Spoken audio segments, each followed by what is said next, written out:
Muskan Mehta from the Department of Food and Biotech from under the Faculty of Education and Methodology. So today we are starting a new course that is named as Biophysics and Instrumentation. Basically ये course आपके Bachelors in Biotech, Bachelors in Food and Biotech में basically first और second semester में हम ये course पढ़ते हैं. It's biophysics and instrumentation. Basically इस कोर्स में हम इंस्ट्रूमेंटेशन पढ़ते हैं, जो भी डिवाइसेस या जो भी मशीनरीज या जो भी ऑपरेटर्स हम यूज़ करते हैं लैब्स में प्रैक्टिकल्स के टाइम पे. फॉर एग्जांपल माइक्रोस्कोप हो गया, सेंट्रीफ्यूज हो गया, स्पेक्ट्रोफोटोमीटर हो गया, इंक्यूबेटर्स हो गए, उनके बारे में हम उनकी वर्किंग, उनका प्रिंसिपल हम इस कोर्स में पढ़ेंगे. अगर हम इसका कोर्स आउटकम देखें तो student will learn about the basic principle of microscope,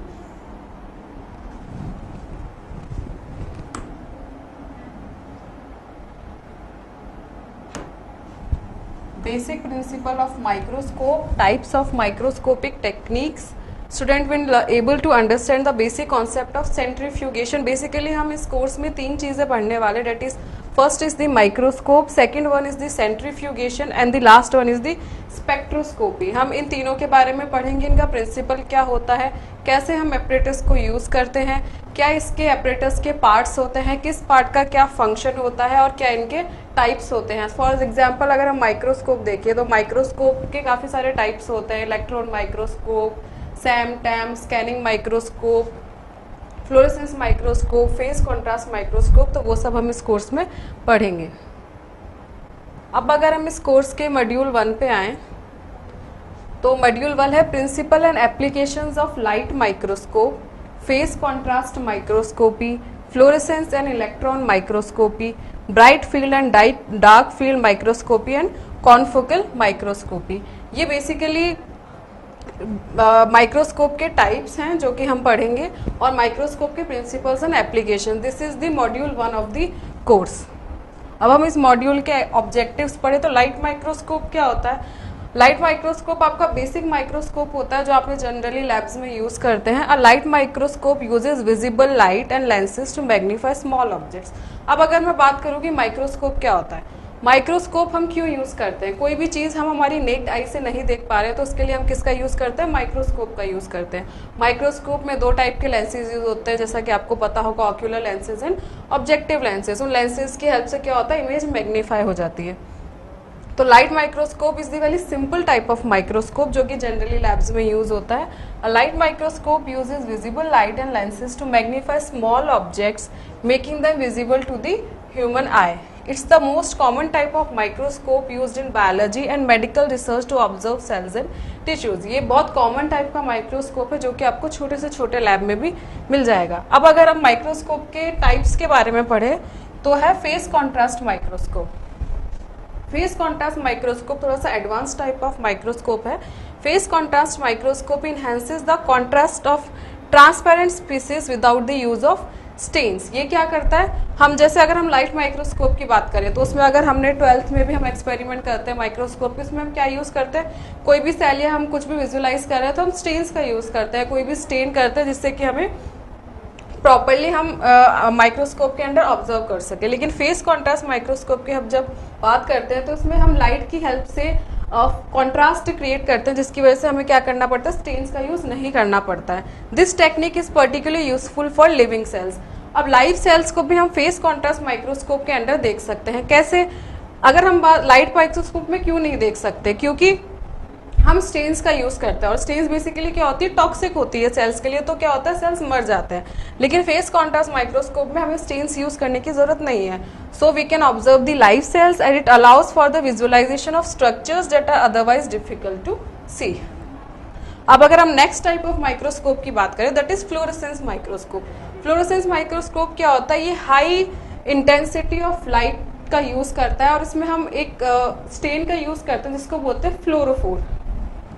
Fluorescence microscope uses high intensity light to excite fluorescent molecules within a specimen. This results in the emission of light that can be detected, allowing for the visualization. अब इसमें क्या होता है, detector होता है जो कि उस लाइट, जो एक्साइटेड लाइट है उसको डिटेक्ट करता है और हम स्क्रीन के ऊपर हमारा इमेज देख पाते हैं. That is the fluorescence microscopy.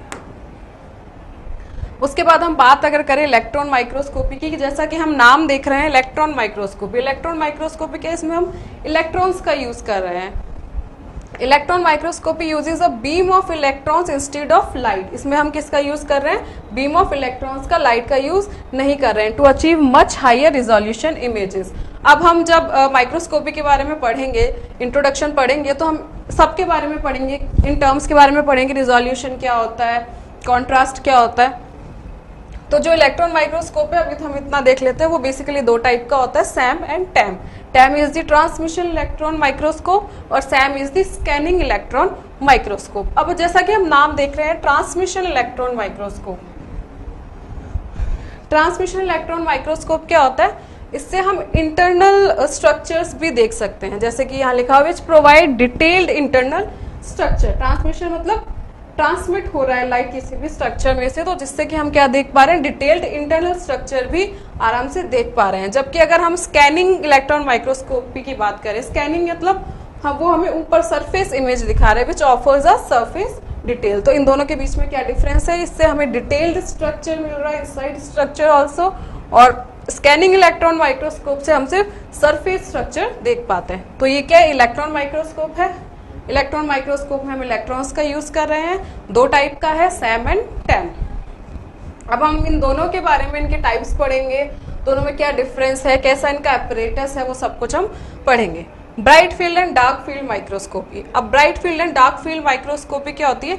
Bright field microscopy illuminates the specimen directly with white light making the specimen appear dark. अगर हम ब्राइट फील्ड की बात करें, जैसे कि नाम है ब्राइट फील्ड, तो इसमें क्या होगा? बैकग्राउंड जो होगा वो क्या होगा? ब्राइट होगा, और जो हमारा स्पेसिमेन होगा वो डार्क होगा। ऑब्वियसली अगर दोनों, सपोज डार्क बैकग्राउंड है, डार्क स्पेसिमेन है, तो वी कांट सी, तो कॉन्ट्रास्ट क्रिएट करेंगे हम। क्या करेंगे? लाइट तो आपका बैकग्राउंड होगा और डार्क आपकी इमेज होगी। किसमें? ब्राइट फील्ड माइक्रोस्कोपी में। अब अगर हम डार्क फील्ड माइक्रोस्कोपी की बात करें, तो dark field microscopy bright field microscopy का बिल्कुल अपोजिट है। सपोज आपका कोई सैंपल है जो लाइट इन कलर है, तो उसको अगर हम डार्क बैकग्राउंड के ऊपर देखेंगे तो वो और भी क्लियर दिखाई देगा, उसके सरफेस हमें और भी क्लियर दिखाई देगा। Directly with whiteless appear dark against a bright. In contrast, dark field microscopy scatters light to illuminate the specimen from the side making the specimen appear bright against a dark background. तो हमें नाम से याद रखना है, bright field मतलब background bright है, dark field मतलब बैकग्राउंड डार्क है। ब्राइट फील्ड, अगर बैकग्राउंड ब्राइट है तो स्पेसिमेन क्या होगा? डार्क होगा। और अगर डार्क फील्ड माइक्रोस्कोपी की बात करें, बैकग्राउंड डार्क है तो स्पेसिमेन क्या होगा? लाइट होगा। उसके बाद हम लास्ट कॉन्फोकल माइक्रोस्कोपी की बात करते हैं। बहुत ही एडवांस टाइप ऑफ माइक्रोस्कोप है। Confocal microscopy uses laser light. इसमें हम किस चीज का यूज करते हैं? लेजर लाइट का यूज करते हैं टू स्कैन स्पेसिमेन्स। ऑब्वियसली अगर हम लेजर लाइट का यूज कर रहे हैं तो स्पेसिमेन की इमेजेस बहुत ज्यादा हाई रिजोल्यूशन में हमें दिखाई देगी और बहुत ही ज्यादा क्लियर इमेजेस दिखाई देगी। Create sharp optical sections at various depth. This technique produces high resolution images and allow for the reconstruction of three-dimensional structures. So this is all about our first module that is named as microscopy. अब अगर हम आगे बढ़े तो हमारा second module 2 में अगर हम देखें तो मॉड्यूल 2 में हम पढ़ने वाले हैं सेंट्रीफ्यूज के बारे में, कि सेंट्रीफ्यूज क्या होता है, सेंट्रीफ्यूगेशन क्या होता है, सेंट्रीफ्यूज के कितने टाइप्स होते हैं, क्या हम यहाँ पे सेंट्रीफ्यूज के क्या प्रिंसिपल होते हैं। तो अगर हम फर्स्ट देखें तो सेंट्रीफ्यूगेशन प्रिंसिपल एंड एप्लीकेशन। उसके बाद हम देखें सेडिमेंटेशन कोफिशिएंट क्या होता है। उसके बाद हम पढ़ेंगे टाइप्स ऑफ सेंट्रीफ्यूगेशन। सेंट्रीफ्यूगेशन के बेसिकली 3-4 टाइप्स होते हैं, ultra centrifugation, differential pelleting centrifugation and rate zonal density gradient centrifugation. ये 3 टाइप का क्या होता है? सेंट्रीफ्यूगेशन होता है।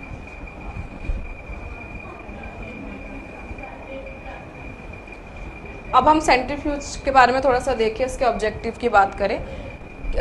हम ये सब ऑब्जेक्टिव हम क्यों देख रहे हैं? सपोज हम कोई कोर्स स्टार्ट करने वाले हैं तो हमें ये पता होना चाहिए कोर्स स्टार्ट करने से पहले कि हम उस कोर्स में क्या पढ़ने वाले हैं। हमें पहले से आइडिया रहता है तो वो कोर्स हमारे लिए और भी ईजी हो जाता है, इसलिए हम ऑब्जेक्टिव्स पढ़ रहे हैं हर का। सेंट्रीफ्यूगेशन क्या होता है? Centrifugation is a process that uses centrifugal force. किसका यूज होता है इसमें? सेंट्रीफ्यूगल फोर्स का, to separate components of a mixture. अब अगर मैं सेंट्रीफ्यूज के बारे में बात करूँ कि सेंट्रीफ्यूज क्या होता है, सपोज आपके पास कोई भी मिक्सचर है, कोई भी लिक्विड मिक्सचर मिक्सचर है। अगर हम एग्जाम्पल से समझे तो आपके पास आपका कोई लीफ का, आपने लीफ को ग्राइंड किया और उसका वो निकाल लिया एक, तो और आपने उसको ट्यूब में डाल लिया। अब मैं आपसे बोलूँ कि इसमें से मुझे क्लोरोफिल सेपरेट करके दीजिए। प्लांट में काफी सारे पिगमेंट्स होते हैं, क्लोरोफिल होता है, ज़ैंथोफिल्स होता है, कैरोटेनॉइड्स होता है। तो अब अगर मैं आपको बोलूँ कि मुझे तो सिर्फ क्लोरोफिल जानना है कि इस कंपाउंड में क्लोरोफिल किस क्वांटिटी में है, तो उससे या क्लोरोफिल को सेपरेट करना है, तो सेपरेशन के लिए हम क्या ही टेक्निक यूज करेंगे, सेंट्रीफ्यूगेशन। इसमें सेपरेशन किसके बेसिस पे होता है, डेंसिटी ग्रेडियंट के बेसिस पे, कि आपके जो अलग अलग कंपाउंड्स है किसी सैंपल में, उनका डेंसिटी ग्रेडियंट क्या है, उस बेसिस के ऊपर किस में सेपरेट हो जाते हैं, वो लेयर्स में सेपरेट हो जाते हैं। अगर हम ऊपर वाली लेयर बोले तो उसे हम सुपरिनेटेंट बोलते हैं, और नीचे वाली लेयर बोले तो उसे हम पैलेट बोलते हैं। तो सेंट्रीफ्यूगेशन का डेफिनेशन क्या है, centrifugation is a process that uses centrifugal force to separate components of a mixture based on their density. उनकी डेंसिटी के ऊपर कि किस पार्टिकल का क्या डेंसिटी, उस अकॉर्डिंग वो क्या हो जाएंगे, सेपरेट हो जाएंगे लेयर्स में। This technique is widely use in laboratories में यूज करते हैं, किस लिए, isolate cells, organelles, proteins and nucleic acids. अगर हम बात करें तो हम डीएनए सेपरेशन जब हम करते हैं तो डीएनए आइसोलेशन में हम काफी ज्यादा सेंट्रीफ्यूगेशन का यूज करते हैं, अगर नॉर्मल एक्सपेरिमेंट्स की बात करूं। उसके बाद है सेडिमेंटेशन कॉफिशिएंट। सेडिमेंटेशन कॉफिशिएंट क्या होता है, the sedimentation coefficient often denoted as S measures the rate at which a particle sediment in a centrifugal field. Centrifugal field जो हमारा सेंट्रीफ्यूगल फोर्स है, उसमें पार्टिकल किस डेंसिटी के ऊपर सेपरेट हो रहा है, किस सेडिमेंटेशन के ऊपर सेपरेट हो रहा है, वो उसको हम क्या बोलते हैं, सेडिमेंटेशन कोफिशिएंट।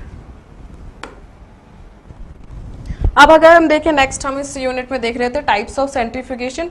बेसिकली सेंट्रीफ्यूगेशन के 3 टाइप्स होते हैं। अल्ट्रा सेंट्रीफ्यूगेशन क्या होता है, it involves the use of extremely high speed. अगर हम सेंट्रीफ्यूज, अगर आपने कभी देखा हो तो उसमें हम आरपीएम सेट करते हैं, 1000 RPM, 5000 RPM, 25000 RPM, that is round per million. This method is crucial for separating very small particles. कोई बहुत ही ज्यादा स्मॉल पार्टिकल्स है, उनके लिए हम किसका यूज करते हैं, अल्ट्रा सेंट्रीफ्यूगेशन के, such as viruses, ribosomes, macromolecules based on their size and density. अगर हम सेकेंड टाइप की बात करें, that is differential pelleting centrifugation. This technique involve sequentially increasing centrifugal force to pellet different components based on their sedimentation rate. Different अलग अलग components का obviously अलग अलग सेडिमेंटेशन रेट होता है, उसके हिसाब से हम डिफरेंट सेपरेट करने के लिए हम डिफरेंशियल पैलेटिंग सेंट्रीफ्यूगेशन का यूज करते हैं। नेक्स्ट है rate zonal density gradient centrifugation. इसमें क्या होता है, in this method particles are separated based on their sedimentation rate through a gradient medium such as sucrose. Particles migrate at different rates forming distinct zones. Particles क्या कर लेते हैं, layer बना लेते हैं अपने डेंसिटी ग्रेडियंट के अकॉर्डिंग।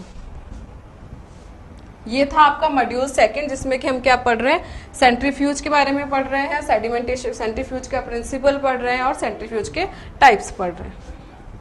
अब अगर हम बात करें हमारे लास्ट मॉड्यूल की, तो लास्ट मॉड्यूल है स्पेक्ट्रोफोटोमीटर और स्पेक्ट्रोस्कोपी। इसमें अगर हम फर्स्ट टॉपिक की बात करें तो है basic principles of UV visible spectroscopy and colorimetry. Spectrophotometry को हम कलोरीमीट्री भी एक दूसरा नाम दे सकते हैं। प्रिंसिपल्स एंड एप्लीकेशंस ऑफ, अब ये स्पेक्ट्रोफोटोमीटर के टाइप्स हैं, that is UV visible spectroscopy, atomic absorption spectroscopy, fluorescence spectroscopy and infrared spectroscopy. ये 4 टाइप्स है स्पेक्ट्रोस्कोपी के, जो हम इस मॉड्यूल में पढ़ेंगे। अब इसके अगर हम ऑब्जेक्टिव देखें कि स्पेक्ट्रोफोटोमीटर क्या होता है, spectrophotometer is an instrument used to measure the intensity of light observed by a sample at different wavelength allowing for the analysis of sample concentration and chemical properties. Spectrophotometer क्या होता है, अगर हम सिंपल लैंग्वेज में देखें तो हमारे पास एक मिक्सचर है, उस मिक्सचर में से हमें किसी एक कंपाउंड का पता लगाना है। बेसिकली क्वांटिफाइंग टेक्निक है, उस कंपाउंड का हमें पता लगाना है कि किस क्वांटिटी में वो कंपाउंड इस मिक्सचर में प्रेजेंट है, तो वो उसके लिए हम कौन सी टेक्निक का यूज करेंगे, स्पेक्ट्रोफोटोमीटर का। इसमें क्या होता है, अलग अलग वेवलेंथ्स की लाइट होती है जिसको कि आपका कंपाउंड एब्जॉर्ब करता है। इंटेंसिटी ऑफ लाइट एब्जॉर्ब, जो ये लाइट एब्जॉर्ब होती है वो किस में एब्जॉर्बेंस हम कैलकुलेट करते हैं, एब्जॉर्बेंस हमें शो हो जाती है, उसके बेसिस पे हम डिसाइड करते हैं कि जो हमारा कंपाउंड है वो किस क्वांटिटी में है। अब स्पेक्ट्रोस्कोपी के भी काफी टाइप्स होते हैं, that is UV visible spectrophotometry and colorimetry. UV visible spectroscopy में जैसा कि नाम है उसमें हम किसका यूज करते हैं, यूवी विजिबल लाइट का यूज करते हैं। Measures the absorbance of UV and visible light by a sample providing information about samples concentration and composition. Colorimetry is a subset of spectrophotometry. अब अगर हम बात करें एटॉमिक एब्जॉर्प्शन स्पेक्ट्रोस्कोपी, तो atomic absorption spectroscopy क्या है, इसमें कंसंट्रेशन ऑफ मेटल एलिमेंट्स, अगर कोई सैंपल है जिसमें हमारे मेटल एलिमेंट्स है तो उसके लिए को मेजर करना है, तो उसके लिए हम कौन सी टेक्निक का यूज करेंगे, एटॉमिक एब्जॉर्प्शन स्पेक्ट्रोस्कोपी का। अब हम देखें तो नेक्स्ट है फ्लोरेसेंस स्पेक्ट्रोस्कोपी। फ्लोरेसेंस स्पेक्ट्रोस्कोपी में भी हम किसका यूज करते हैं, इलेक्ट्रॉन्स का यूज करते हैं, molecule using light causing them to emit light at a different wavelength. अब अगर हम बात करें तो infrared spectroscopy, infrared spectroscopy measures the absorption of infrared light. जैसा कि अगर हम इसमें लाइट का कॉन्सेप्ट मैं आपको समझाऊं, विबग्योर, जैसा कि विबग्योर होता है, रेनबो कलर लाइट्स होती है, उन सबका हमने पढ़ा था कि अलग अलग वेवलेंथ होती है, तो उसी हिसाब से इसमें भी वेवलेंथ अलग अलग की वेवलेंथ होती है। Infrared spectroscopy measures the absorption of infrared light by molecules which causes vibration in chemical bonds. This method is use to identify, किसके लिए यूज होता है, बेसिकली फंक्शनल ग्रुप्स के लिए, मॉलिक्यूल स्ट्रक्चर्स के लिए, उनकी डिटेल इंफॉर्मेशन, उनकी कंसंट्रेशन और कंपोजिशन के लिए हम किसका यूज करते हैं, इंफ्रारेड स्पेक्ट्रोस्कोपी का। So this is our course in which biophysics and instrumentation, जिसमें कि हम 3 मॉड्यूल्स पढ़ रहे हैं। तीनों मॉड्यूल्स के बारे में मैंने आपको बताया। सबसे पहला हम पढ़ रहे हैं माइक्रोस्कोप, सेकंड हम पढ़ रहे हैं centrifugation and the last one is spectroscopy. So this is all about the syllabus discussion. In the next class we will be starting with the microscope. Thank you so much.